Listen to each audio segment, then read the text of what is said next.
Olá, olá para todos. Vamos começar agora uma série de histórias, tá? Eu conto com todos. Eu vou contar a minha história e gostaria de ouvir a história de vocês também.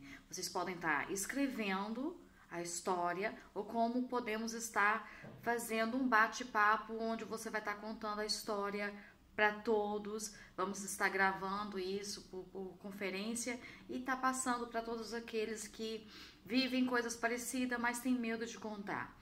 A história que nós vamos começar a contar, a nossa primeira história, será sobre coisas que eu vejo, tá? Coisas estranhas que vemos. Eu vou contar aqui uma história. Todas as histórias que serão contadas aqui têm que ser baseadas em fatos reais, tem que ser a sua história, ok? Coisas que você viveu. Então vamos lá. Eu vou contar a minha e quero ouvir a de vocês, tá bem?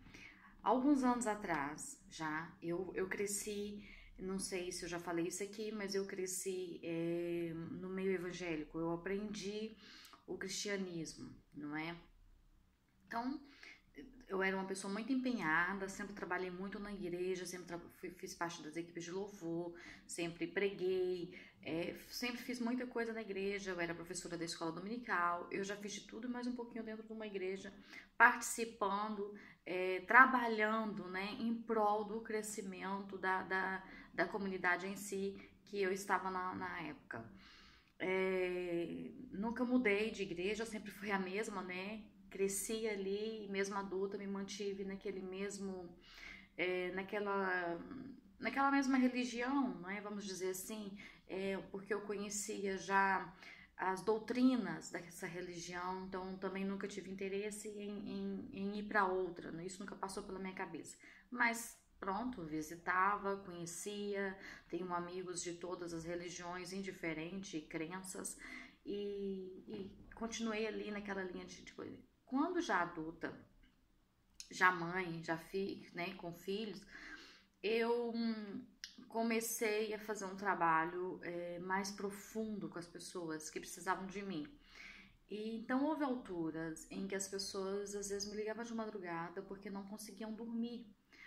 Outras chegavam perto de mim no outro dia dizendo que não havia dormido e chorava e tinha medo de contar o que tinham visto. Então eu comecei a fazer um trabalho de ir na casa das pessoas e libertar elas daquilo que atrapalhavam elas a dormir.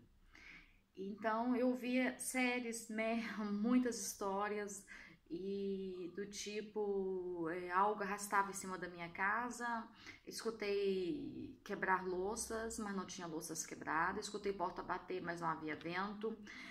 Eu vi várias histórias e comecei a frequentar as casas dessas pessoas para descobrir o que era, mas sempre no intuito daquilo que eu aprendi, que era espíritos, não é?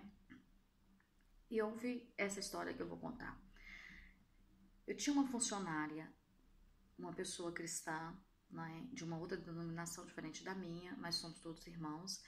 E então ela começou a ficar muito doente, começou a faltar ao trabalho, muito doente.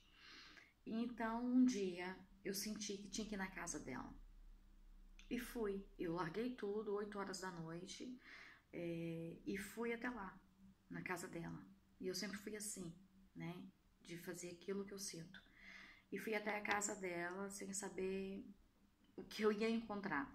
Ao chegar lá, havia em cima de uma cama, doente, mesmo muita cama, né, muito mal. O marido ali ao redor, o filho muito pequeno. E eu perguntei para ela se eu podia orar.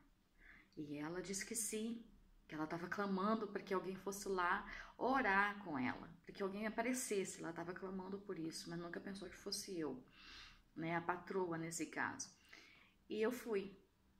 Então, quando eu comecei a orar, a parede do quarto dela, eu vi descer sangue, uma parede muito suja de sangue, corria muito sangue ali naquela parede. E então segui a oração, não é? E quando eu viro, eu deparo com como se fosse um espírito, uma mulher com um vestido branco muito sujo, muito esfarrapado, assim, parecia uma pessoa morta, vindo à minha direção para me pegar pelo pescoço e me apertar. Então eu abri os olhos, porque eu estava orando com os olhos fechados. Eu estava vendo com os olhos interior, com os olhos do coração, não é? E então abri os olhos e não via nada. E foi até engraçado, porque eu voltei a fechar os olhos e voltei a continuar a oração, e de repente aquele ser, aquele espírito vem na minha direção, e o filho da mulher pega numa bola para brincar, gente, e larga a bola, e a bola me acerta as pernas. Agora imagina, se coloca no meu lugar por algum segundinho, eu vendo um espírito e algo encosta em mim com muita força nas pernas. É assim, claro que eu tive uma crise de riso, porque eu feliz, eu triste ou eu com medo, eu tenho crise de riso. Eu tive uma crise de riso e porque eu levei muito susto, pensei, outro espírito me pegou pelas pernas e eu não vi. Levei muito susto, enfim, concluindo a história, eu senti muito fraca, aquela casa me sugava muita energia e eu saí na rua e busquei ajuda. Alguma coisa dizia para mim, vai buscar ajuda. E eu saí na rua, sem direção, sem saber o que ia fazer, o que ia me aparecer, acreditando que era Deus falando comigo, e fui andando pela rua e encontrei uma igreja. Entrei nessa igreja, já era final do culto, sentei na frente, o pastor ficou assim olhando para mim, não me conhecia de lado nenhum, terminou o culto e veio falar comigo, e eu disse, o senhor é o pastor daqui? Era um jovem, era um pastor bem jovem. Eu disse, o senhor é o pastor daqui? Ele disse, sei, eu preciso do senhor. Mas você precisa de mim para quê? Tem uma casa assombrada, eu preciso que o senhor vá lá comigo ajudar a expulsar aquilo.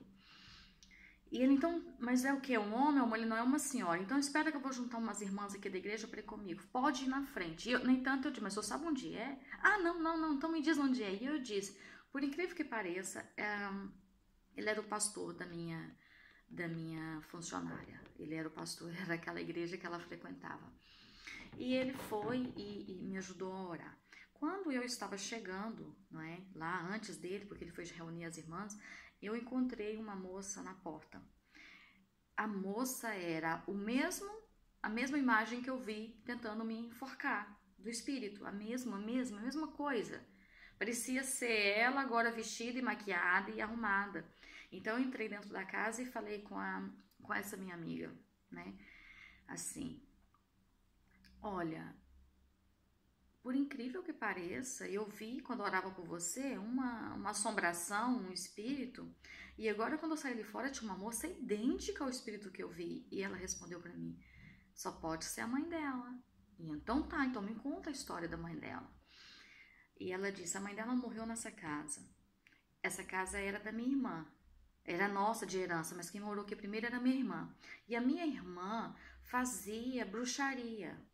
Então ela fazia sacrifícios. E eu disse, e faria nessa parede, e mostrei a parede que eu tinha visto sangue. O altar era nessa parede? Ela disse, sim, nessa parede, só que do outro lado.